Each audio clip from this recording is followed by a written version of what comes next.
जैसे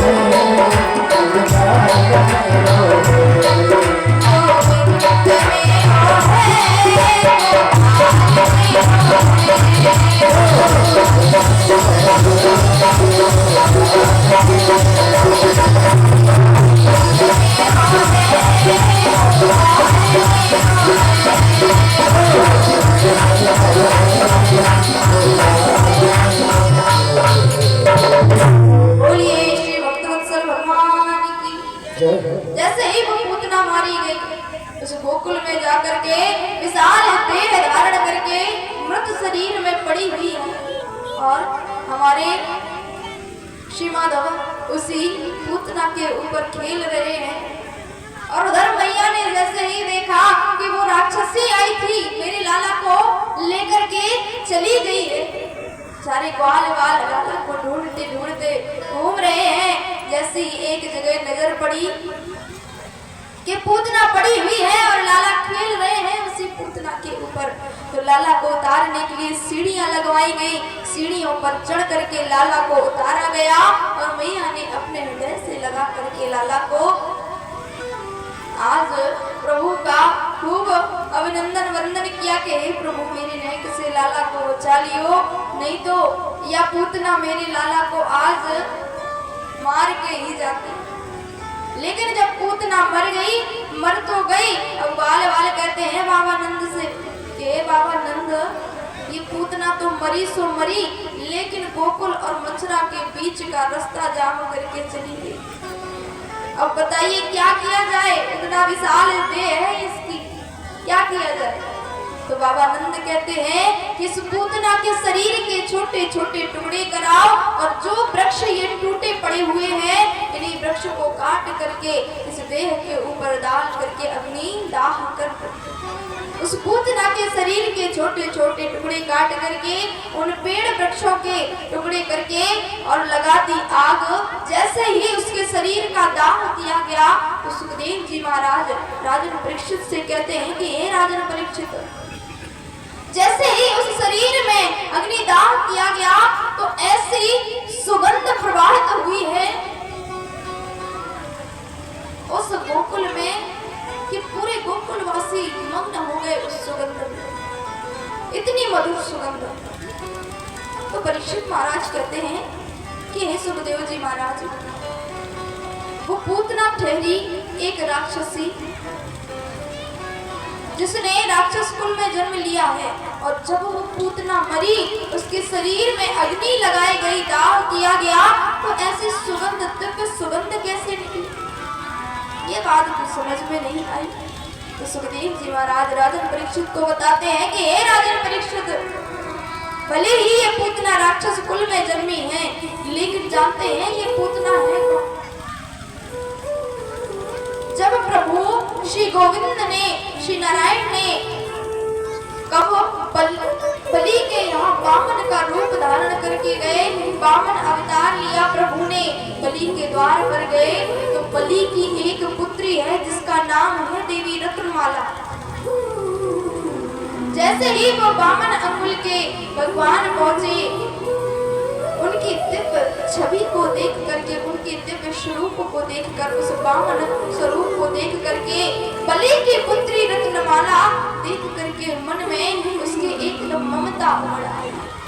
वो रत्नमाला सोचती है कि कितना सुंदर प्यारा बालक है, काश इतना सुंदर मेरा बालक होता तो मैं इसे लाड करती, अपना दुग्ध पान कराती, इसके साथ लाड प्यार करती। प्रभु ने उस रत्नमाला के ऐसे विशुद्ध प्रेम को देखकर, उसकी ऐसी ममता को देखकर स्वीकार किया कि हे देवी रत्नमाला, आपके हृदय में जो भाव है ना कि आप मुझे ऐसे पुत्र के समान प्रेम देना चाहती हैं, तो देवी आपकी ये इच्छा अवश्य पूर्ण होगी। जब मैं द्वापर में कृष्ण का अवतार लूंगा तब मैं आपके स्तनों से दुग्ध पान करूंगा। लेकिन कुछ क्षण बाद जब वही वामन भगवान ने 3 पग धरती मांगी, बलि ने दान भी दे दी, लेकिन जब बात आई 3 पग धरती मापने की, तो मापने के समय वही वामन अंगुल के भगवान एक विराट रूप धारण करके स्वयं बलि को भी नाप लिया। तो ये देख करके रत्नमाला बड़ी क्रोधित हुई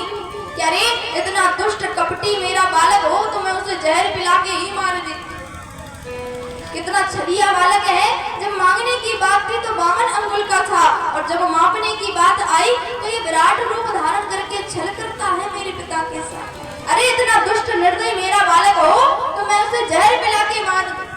भगवान श्री गोविंद ने वो भी इच्छा ग्रहण की कि हे देवी रत्नमाला, मैं आपके हाथ से विष भी ग्रहण करूंगा, जहर भी पीऊंगा। तो वही रत्नमाला यहाँ पूतना बन के जन्म ली, लेकिन प्रभु ने उसके दुग्ध को भी ग्रहण किया, क्योंकि रत्नमाला ने कहा था कि मेरे स्तनों से दुग्ध पान करेंगे। तो दुग्ध भी पान किया और विष पिलाने की बात की तो प्रभु ने विष भी ग्रहण किया। लेकिन बात आती है जब उस पूतना का अग्निदाह किया गया, उसके शरीर को जलाया गया, तो सुखदेव जी महाराज ने राजन परीक्षित को बताया, अहो बकीयम स्तनकालिकूटम लेवे गतिम धात्रोचिताम ततोन्यम। ये पूतना जो आई थी ना प्रभु को मारने का निश्चय करके, लेकिन प्रभु ने उस पूतना को कौन सी गति प्रदान की? जो जानते हैं कि ये पूतना मुझे मारने आई, उस पूतना को लेवे गतिम धात्रोचिताम ततोन्यम प्रभु श्री गोविंद ने अपने मां के समान दिव्य परम गति प्रदान की, मोक्ष प्रदान किया है उसको। तो ये हमारे श्री गोविंद हैं, श्री ठाकुर जी। कब किस भाव पे, किस भक्त पे कैसे रीझ जाए किसी को कोई पता नहीं, क्योंकि प्रभु की ऐसी लीला है कि वो कहाँ भक्त के हृदय में बैठे उस भाव को देख करके रीझ जाते।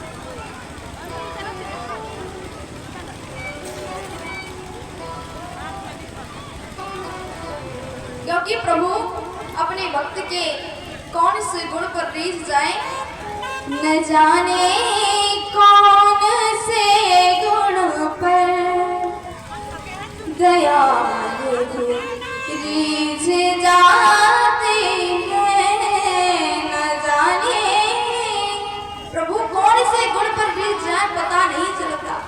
ऐसे हमारे प्रभु श्री गोविंद हैं। लेकिन जो सुखदेव जी महाराज राजन परीक्षित को कथा श्रवण कराते हैं कि हे राजन, ये तो प्रभु ने पूतना को ही मारा। जब कंस ने पहला मेहमान भेजा गोकुल, तो उसका स्वागत बड़े अच्छे से हमारे बिहारी ने किया, लेकिन धीरे धीरे समय बीता और लाला थोड़े बड़े हुए। अब मैया यशोदा तो मौका ढूंढती कि कोई मौका हो तो अपने लाला के ताई बधाई गवाए, ये ग्वालन मेरे घर आए और खूब नाच गाना करे। क्यों? क्योंकि मेरे घर लल्ला भयो है, या ताई रोज बुलौआ लगाते। अब लाला पूरे 1 महीने के हो गए, 1 महीने के हुए हैं। तो एक दिन क्या हुआ कि कैलाश में बैठे भूत भावन भगवान भोले बाबा भी सोचते हैं कि मैं जाकर के अपने श्री गोविंद के दर्शन करके आऊं, क्योंकि श्री राम और श्री कृष्ण के, श्री नारायण के बड़े ही भाव रखने वाले परम प्रिय भक्त हैं श्री शिव जी, और श्री नारायण भी अपने हृदय में शिव जी को धारण करके रखते हैं। एक दूसरे के पूरक हैं, एक दूसरे को अपना इष्ट बना करके पूजा करते हैं। आज श्री शिव जी भी नंद बाबा के यहाँ एक अवगुण रूप धारण करके आए हैं कि मैं जाकर के अपने गोविंद के दर्शन करके आऊं। और इधर भी लाला 1 माह के हुए तो मैया ने बुलौआ लगवा दिया पूरे गांव में कि आज मेरा लाला 1 माह का हो गया, या ताई सब ग्वालन आओ और मेरे घर में फिर से नाच गाना करके जाओ। तो सब ग्वालन आई, बढ़िया सल धज के नाच गाना हुआ, खूब आनंद मनाया, सब ग्वालन चली गई। और उधर से भोले बाबा आए, द्वार पर आवाज लगाई, अरे ओ मैया, हे नगरानी, बाहर निकल कर आ, देख तेरे द्वार पर कौन आया। मैया निकल करके आई बाहर, देखा कि एक भयंकर रूप धारण करके कोई बाबा खड़ा। कैसा रूप धारण करे है कि अपने पूरे शरीर में बभूत लपेटे हैं, भस्म लगाए हैं, विशाल सर्प धारण किए हैं, मुंडों की माला धारण किए हैं। जैसे ही यशोदा मैया ने बाबा का रूप देखा तो मैया कांप गई। कि बाबा तू कौन है, कहाँ से आए हो? अरे ऐसा औगण रूप धारण करके आया है कि मेरे रोम रोम कांप गए तो को देख के। तू कौन है? तो बाबा कहते हैं कि मैया मैं हिमालय से आया हूँ। मेरे गुरुदेव ने कहा है कि तेरे घर बड़ो दिव्यलाला प्रकट भई हो है, जन्म लियो है। या ताई मैया वाके दर्शन करा दे, वाके दर्शन करने ताई आई हूँ बड़े दूर से। तो मैया कहती है बाबा तू बाबरो तो नहीं है कि? अरे तेरो ऐसा रूप है जो भयंकर रूप धारण करके आए हो, मोटो मोटे सर्प लपेटे है, ये मुंड धारण किए है, मेरा छोटो सो नेक सो लाला। अगर मेरी ये हालत है कि मैं तो को देख करके कांप रही हूँ और मेरा छोटो सो नेक सो लाला बाकी क्या हालत होगी? अरे बाबा तू कुछ भी कहे पर मैं अपने लाला को ना दिखाऊं। तो बाबा भी कहते हैं मैया तू दिखाए या ना दिखाए, जब तक तू दिखाएगी नहीं तो हम जाएंगे भी नहीं। मैया कहती है तू बैठ या जा, मुंह को कुछ नहीं लेने देना। और मैया ने अपने किवाड़ बंद किए और अंदर चली गई। अब मन ही मन बाबा मन ही मन प्रभु श्री गोविंद से कहते हैं कि हे प्रभु मैंने तो मैया से खूब विनती की कि मोकू लाला के दर्शन करा दे, पर प्रभु हमारी भेंट कैसे होगी? मैया तो मान ना रही। लाला अब आप ही कोई प्रयास करें क्योंकि मैं तो हार गया। अब आपकी मैया सो आप जाने और हम तो दर्शन करके ही जाएंगे। लाला झूले में पड़े पड़े मुस्कुरा रहे हैं कि बाबा आप ऐसे नहीं मानोगे, आप दर्शन करके ही जाओगे। तो उसी समय क्या किया कि लाला ने रोना प्रारंभ कर दिया। मैया ने देखा कि अभी तो मैंने लाला को दूध पिला के सुलाया था और या को क्या हो गया, रोने लगी। मैया ने फिर गोदी में लिया, माँ को दूध पिलाया, हिलाया डुलाया, चारों तरफ हिलाती डुलाती हैं, खूब चुप कराती हैं, पर लाला चुप ना है रे। लाला और रोने लगे। मैया बड़ी परेशान कि लाला को क्या है। बाहर से सखियां भी आ गई, एक दो ग्वालिन कि मैया काय लाला को रुला रही है, क्या बात है? तो मैया कहती है अरे गोपी मैं खुद परेशान हूँ, यहाँ से पता नहीं क्या बात है, रोने लगी। कहीं आगे पेट में दर्द तो ना, क्योंकि जब बालक छोटे में रोने लगे तो मैया कहती है पेट में दर्द तो ना। बेचारे को छोटे से नन्हे से बालक को खूब दवाई कराती है, अब चाहे पेट में दर्द हो या कान में दर्द हो। तो मैया भी कहती है कि सखी मोह को पता ना कि क्या है। तो सखी कहती है मैया मैं तो को मना करती हूँ कि ये बार बार गांव में बुलवा ना लगा, ग्वालिनों को ना बुला। वो तो या लगे है कि कई ग्वालिन आई और अपनी लाला पर नजर रखते चली गई है, या को नजर लगा गई। और मैया ये भी डर लगी वो को कोई भूतनी पिशाचनी तो ना लुक गई लाला। अगर मैया ऐसा हो तो फिर तो बड़े परेशान हो जाए। पर मैया तू चिंता ना कर, मैं काम करती हूँ, गाय को बुला के लाती हूँ, शायद कोई मिल जाए जो मैं लाला की नजर उतार, कोई भूतनी पिशाच भी जाए। बोली ठीक है ग्वालन जा बुला के ला। ग्वालन चली गई बुलाने के लिए। अब मैया अपने लाला को हिलाती डुलाती, कभी बा को दूध पिलाती, चुप कराती, पर लाला चुप ना है। मैया परेशान मन ही मन उस ग्वालिन को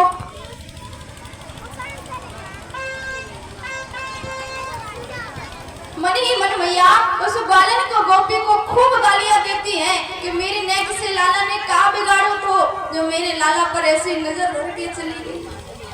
खूब गालियां देती है मैया।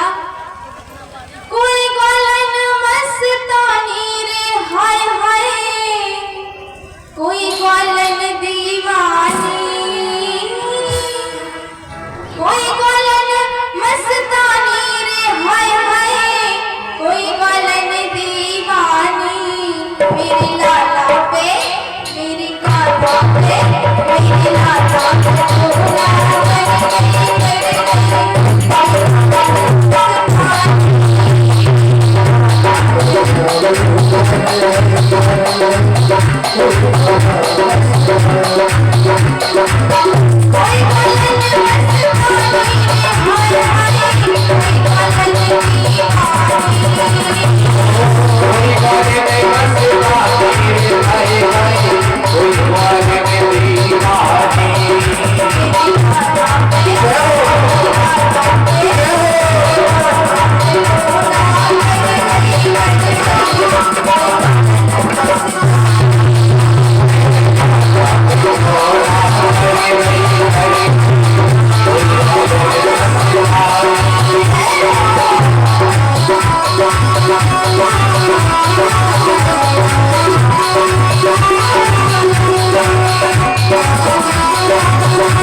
बोलिए श्री वृंदावन बिहारी लाल जय हो। ऐसे ही मैया लाख गालियां देती है कि आए कौन सी गुजरी आई जो मेरे लाला पे नियत धर गई। अरे मेरे नेक से लाला ने कहा बिगाड़े तो मैया लाख भरी बुरी सुनाती है। और उधर जो गोपियां गई थी कि कोई को बुला के लाए जो लाला की नजर झाड़ दे।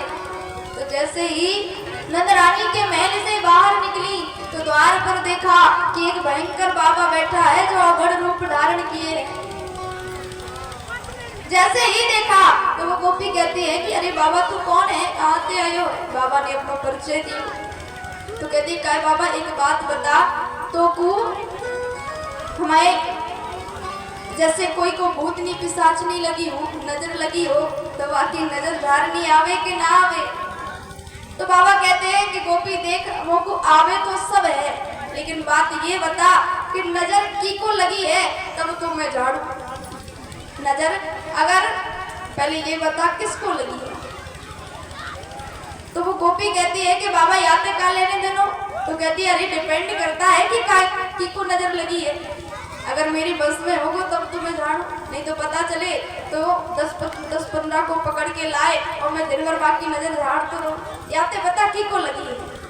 तो गोपी कहती है कि बाबा अरे हमारी नजरानी को एक छोटो सो प्यारो सो लाला है, आपको नजर लगी है। बाबा समझ गए कि गिरधारी आपने मैया को मना नहीं लिया, योजना निकाल ली। बाबा कहते हैं कि ठीक गोपी मैं लाला की मैं नजर तो उतार दूं पर मेरी एक शर्त है। कौन सी? कि जब तक लाला को मेरी गोद में ना दोगे तब तक मैं नजर ना उतारूं, मेरी गोद में देने पड़े। बोले ठीक है दे दे। मैया को बुलाने के लिए गोपी अंदर गई, मैया को बोला तो मैया कहती है चाहे मेरा लाला मर जाए पर मैं बाबा के गले बाबा के हाथ में अपने लाला को ना दूं। तो गोपी समझाती है कि मैया कैसे बोल रही है। अरे कहीं बाबा शायद पहुंचे वो हुए बाको कछु ज्ञान हो तो माँ लाला देख बेचारो रो रो की कैसी हालत हो गई है। क्या ते चुप है जाएगो, ठीक है जाएगो, मैया देने में क्या बुराई है। 1 मिनट की बात है, तू भी वही रहेगी मैं भी वही रहूंगी, दे देना। पर मैया कहती है कि गोपी कुछ हो जाए पर मैं ना दूं। अब बेचारी गोपी ने लाख पापड़ मिले तब मैया तैयार हुई गई, लेकिन फिर भी अपने हृदय से छाती से लपेटे है लाला को कि मैं कैसे दूंगा बाबा को गोद में। देख करके मैया मन ही मन 100 सवाल आते हैं कि लाला को दे दूं पर ये मोटे मोटे सर पे लपेटे हैं बाबा, मेरे लाला को कछू कर दे तो फिर मैं क्या करूं। लेकिन अपने कलेजे पर पत्थर रख के माँ मैया ने जैसे तैसे बाबा भोलेनाथ के हाथ में अपने लाला को दियो। और जैसे ही लाला बाबा के हाथ में गए तो खिलखिला करके कृष्ण कन्हैया हंस पड़े। जैसे ही बाबा को देखा कन्हैया हंस पड़े, बाबा को भी शांति मिली और दर्शन करके आज श्री महादेव चले गए। पर लाला कुछ दिन और बड़े हुए तो मैया ने फिर एक दिन बुलुआ लगवा दिया अपने घर में कि हमारे लाला की बधाई गाने ताई मेरे घर पर आओ। ग्वालन आई सज धज के। अब लाला को मैया ने दूध पिला करके सुला दिया था पलना में। अब देखा कि ग्वालन आई है या तो हल्ला करेंगे और लाला जग गया तो बड़ी आफत करेगो।